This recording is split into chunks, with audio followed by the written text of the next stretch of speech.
പൽചക്രമില്ലേ, പൽചക്രം, അതുകൊണ്ട് മലകളിലെ ഒരു പൽചക്രമായ ഏരിയ. ഇങ്ങനെ പിളഞ്ഞ് അങ്ങോട്ടും ഇങ്ങോട്ട് കയറി നിൽക്കും. 1500 ഏക്കർ എസ്റ്റേറ്റ്. അവിടെ പട്ടികളുടെ ഒരു അടിമപ്പെട്ടാണ്. നടുക്ക് പട്ടാള മേധാവിയെ പോലെ അങ്ങേരും. ഈ നായക്കളെ ബ്രീഡ് ചെയ്യാൻ ഇങ്ങനെയൊക്കെ ആരെങ്കിലും മെനക്കെട്ട് വന്ന് താമസിക്കുക.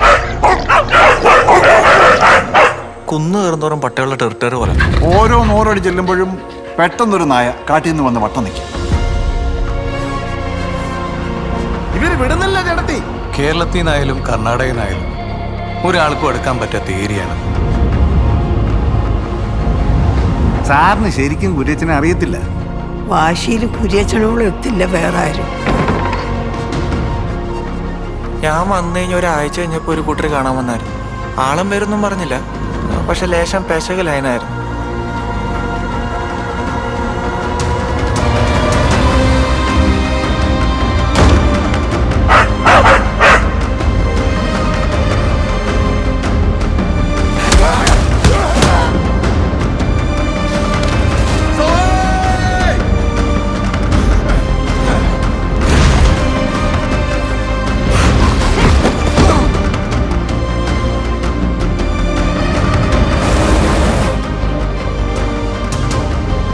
Sometimes protection and restriction, they both look the same.